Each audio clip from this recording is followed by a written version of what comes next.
तो दोस्तों आज की वीडियो में मैं आपको बताऊंगा कि आप पाकिस्तान से बांग्लादेश किस तरह से जा सकते हैं।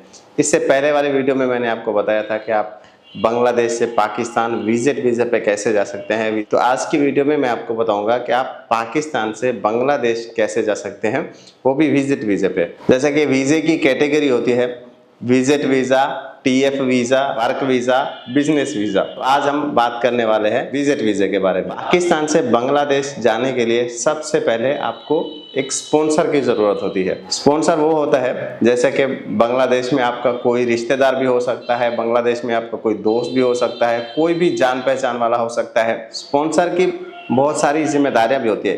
फर्स्ट जैसा कि उसने आपको एक इनविटेशन लेटर लिखना है, तो पहले वो अपना नाम लिखेगा इनविटेशन लेटर में, अपना नाम, अपना आईडी कार्ड नंबर, अपना एड्रेस, अपने माँ बाप का नाम भी दे सकता है कि मोहम्मद रफ़ीक जो एक पाकिस्तानी है, ये मेरा एक दोस्त है, ये पाकिस्तान से बांग्लादेश आना चाहता है और मैं इसको इनवाइट करता हूँ अपने घर पे, इसकी हर तरह की रिस्पॉन्सिबिलिटी मैं लेता हूँ। ये एक दावतनामा हो गया। तो इस तरह से लिखना होता है, उसमें मेरा नाम, मेरा पासपोर्ट नंबर, मेरा एड्रेस, ये चीज़ें भी वो उसी इनविटेशन लेटर में दे देगा। तो स्पॉन्सर का एक मोबाइल नंबर भी चाहिए होता है। एम्बेसी उसी नंबर पे आपका जो स्पॉन्सर है उसको कॉल करेगी और उससे पूछेगी कि वाकई में ये आपका दोस्त है या आपने इसको बुलाया है, आप क्या करते हैं, आप कहाँ रहते हैं। उससे थोड़ी बहुत इन्फॉर्मेशन ले सकते हैं, उसके बारे में भी, आपके बारे में भी, उसके कैसे दोस्त हुए, किस लिए बुला रहे हैं, मतलब ये सब उससे पूछ सकते हैं। आपको सबसे पहले इन्विटेशन लेटर देगा, अपना आईडी कार्ड देगा, अपना मोबाइल नंबर देगा, अपना घर का बिजली का बिल का फोटो देगा। ठीक है, ये सब चीज़ें स्पॉन्सर से आपको चाहिए होती है।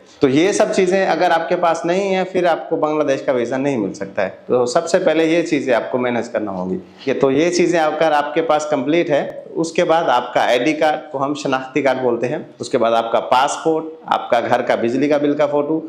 अगर आपका खुद का मीटर नहीं है तो आसपास में आप किसी का भी दे सकते हैं। जैसे आप एक गांव में रहते हैं तो गांव में किसी का तो मीटर होगा तो आप उसका भी बिजली का बिल दे सकते हैं। उसके बाद आपका एक खुद का फोटो होना चाहिए, बैकग्राउंड जो है वो व्हाइट कलर का होना चाहिए। इस तरह के 2 फोटो होना चाहिए, बस यही चीजें चाहिए। ये सब चीजें अगर आपके पास कंप्लीट हो गई है तो उसके बाद आपने क्या करना है, क्रोम ब्राउजर ऑन कर लेना है।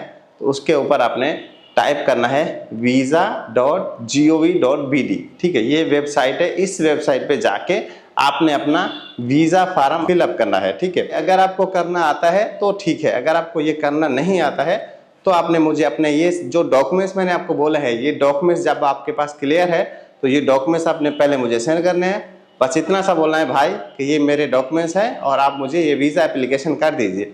तो उसकी मैं आपसे फ़ीस लूँगा, लेकिन वो आपको मैं करके दूँगा घर बैठ के, आपको कहीं जाने की ज़रूरत नहीं है। बात वो वीज़ा फार्म और ये जो डॉक्यूमेंट्स है, ये सब की फ़ोटो कॉपी 2-2 सेट आपने कर लेने हैं। ये करके आपने एम्बेसी चले जाना है। ठीक है, इस्लामाबाद में भी एम्बेसी है और कराची में भी एम्बेसी है। बांग्लादेश की 2 जगह पे एम्बेसी है पाकिस्तान में, एक इस्लामाबाद में है और एक कराची में है। अगर आप इस्लामाबाद जा सकते हैं तो वो ज़्यादा अच्छा रहेगा। इस्लामाबाद में क्योंकि हाई कमीशन है तो वहाँ पे आपका वीज़ा जल्दी भी आ जाएगा और वहाँ से आपका जो ना काम अच्छे से हो जाएगा। तो कराची का जो अमला है वो इतना ज़्यादा अच्छा नहीं है, तो आप इस्लामाबाद जाएंगे तो अच्छा रहेगा। तो आप इस्लामाबाद जा सकते हैं, वहाँ पे जाके आपने ये डॉक्यूमेंट सबमिट करने होते हैं। ठीक है, तो इस्लामाबाद में आपने कहाँ जाना है ये मैं आपको एड्रेस बता रहा हूँ, अच्छे से नोट कर लीजिएगा।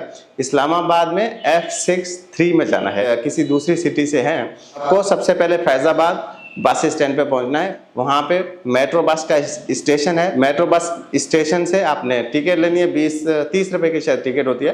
तो वहाँ से आपने बैठना है, शहीद मिलत मेट्रो बस स्टेशन है, आपने वहाँ पे उतर जाना है। अगर आप अकेले हैं तो वहाँ से आप बाइक क्या कर लेना, शायद आपसे 100 रुपये लेगा, वो आपको बांग्लादेश एम्बेसी ले जाएगा। बांग्लादेश हाई कमीशन इस्लामाबाद आप सर्च करेंगे तो आपको मैप पे भी आप ये लोकेशन देख सकते हैं। आप मंडे वाले दिन जा सकते हैं, ट्यूसडे जा सकते हैं, वेडनेसडे जा सकते हैं, थर्सडे जा सकते हैं, फ्राइडे भी जा सकते हैं। लेकिन सैटरडे और संडे बंद रहता है, तो सैटरडे संडे आपने नहीं जाना है, 2 दिन छुट्टी होती है। और एक मेन चीज़, आपको एम्बेसी में सुबह 10 से 11 बजे के दरमियान आपको एम्बेसी में पहुंचना है। 10 से 11 बजे के दरमियान आपको एम्बेसी में पहुंचना है, क्योंकि 11 बजे के बाद एम्बेसी बंद हो जाती है। तो 1-2 घंटे के लिए ही सिर्फ काउंटर खुलता है।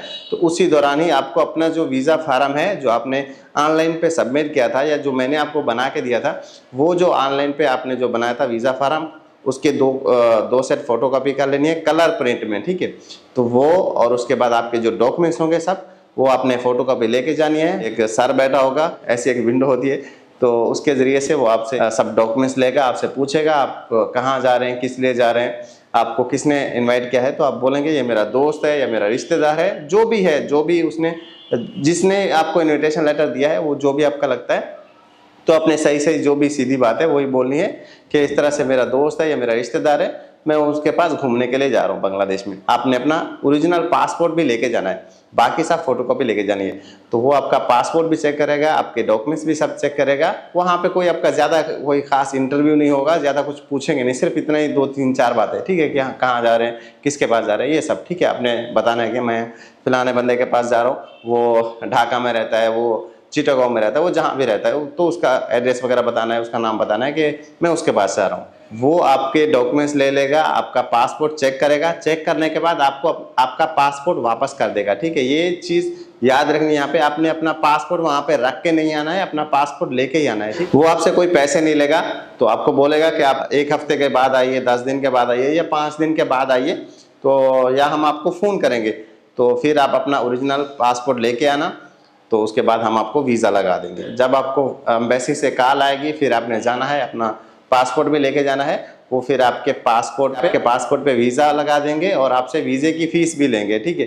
तो वीज़े की जो फ़ीस है वो, अगर आप फैमिली वीज़े पे जा रहे हैं तो फैमिली वीज़े की तकरीबन 2500 के करीब, 2500-3000 के करीब फ़ीस है। और अगर विजिट वीज़ा है तो उसकी भी 2000-2500 आपसे फ़ीस ले सकते हैं। तो बस यही फ़ीस है और आपका कोई खर्चा नहीं होना है, कोई पैसे नहीं लगने, लेकिन डॉक्यूमेंट सब कुछ अच्छे तरह से करने हैं। और इस तरह से आप बांग्लादेश का विजिट वीज़ा ले सकते हैं। उसके बाद आपने टिकट करनी होती है, वो आप चाहें तो 2 दिन के बाद करें, चाहें तो आप 5 दिन के बाद करें, चाहे आप 1 महीने के बाद करें, जब आपका दिल करे आप टिकट कर सकते हैं। समझिए आपका 3 महीने का वीज़ा है, तो 3 महीने के अंदर जिस दिन आपका दिल करे आप टिकट कर सकते हैं। ऐसा नहीं होता है कि 3 महीने का आपका वीज़ा है, आज आपको वीज़ा मिला तो आपको कल आपको टिकट करके जाना है, नहीं, आपका जब दिल करे। आप टिकट आने और जाने दोनों साइड की करवानी है, ठीक है। आप विजिट वीज़े पे जा रहे हैं तो विजिट वीज़े पे आने और जाने दोनों साइड से ही टिकट करनी है। ये नहीं है कि आप एक साइड से टिकट करके जा रहे हैं तो वापसी की अगर आपकी टिकट नहीं है तो एयरपोर्ट में आपको रोक लेंगे, तो फिर आपको जाने नहीं देंगे। तो इसलिए टिकट आने और जाने दोनों साइड के लेके जानी है। और इमिग्रेशन में भी आपसे पूछ सकते हैं कि आपने किसके पास जाना है, क्यों जा रहे हैं। तो अगर आप विजिट वीज़े पे जा रहे हैं तो आपको फिर अच्छे से उनसे डील करना होगा। बहुत बार ऐसा होता है इमिग्रेशन में आपको रोक भी लेते हैं, आप बांग्लादेश का नाम सुन के ही आपको रोक लेते हैं कि आप बांग्लादेश क्यों जा रहे हैं, वो ना। तो बहुत बार प्रॉब्लम भी करते हैं इमिग्रेशन में। मुझे भी पहली बार जब मैं आ रहा था ना, तो मुझे भी इमिग्रेशन में रोक लिया था, मेरी टिकट भी कैंसिल हो गई थी यार। तो ये सब चीज़ें मैंने बताया हुआ है मेरी, अगर आप वीडियो देखते हैं सब तो आपको पता होगा। तो अगर आप नए हैं तो वो वीडियो देख सकते हैं। तो मैंने सब बताया कि इमिग्रेशन में क्या क्या हुआ है मेरे साथ। तो बांग्लादेश का नाम सुन के मुझे एयरपोर्ट में रोक लिया था, तो मुझे आने नहीं दिया और मेरी फ़्लाइट भी कैंसिल हो गई थी। फिर मैंने दूसरी बार फ़्लाइट की थी, तो इसलिए इमिग्रेशन में प्रॉब्लम होती है। उसके बाद अगर आपके पास पाकिस्तानी पैसे हैं तो उसके आपने डॉलर खरीद लेने हैं, ठीक है। ये चीज़ याद रखनी है, अगर आपके पास पाकिस्तानी पैसे हैं वो आपने वहाँ पर एक्सचेंज कर लेने हैं। अगर आपको डॉलर नहीं मिल रहे हैं, आप दुबई की करेंसी ले सकते हैं, आप सऊदी अरब की करेंसी भी ले सकते हैं, लेकिन पाकिस्तानी पैसे बांग्लादेश में नहीं लेके आने हैं। अगर आप पाकिस्तानी पैसे बांग्लादेश में लेके आते हैं वो किसी काम के नहीं है।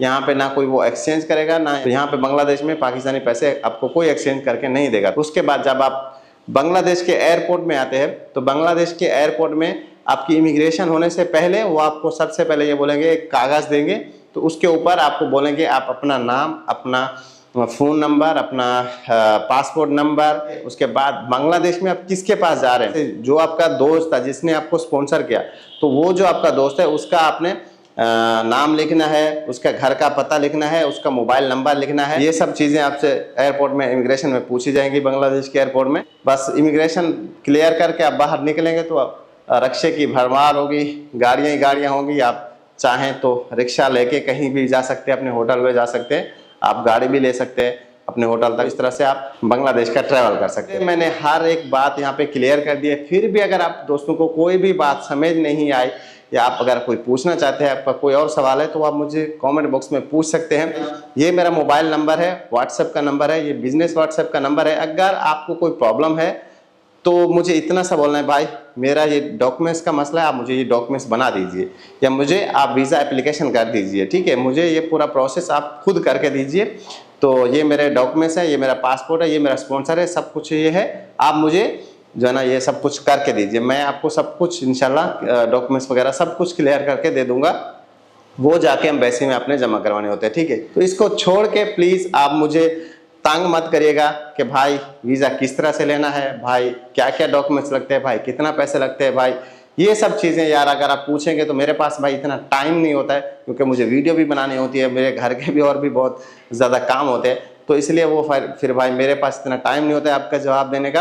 फिर आप बोलेंगे भाई आपने नंबर दिया और आप अभी हमें इग्नोर कर रहे हैं, तो फिर वो चीज़ आपको भी बुरी लगेगी, मुझे भी बुरी लगेगी। इसलिए अगर आपकी मोटी मोटी कोई भी परेशानी है, वही सिर्फ उसके लिए ही आपने मुझे कॉल करनी है।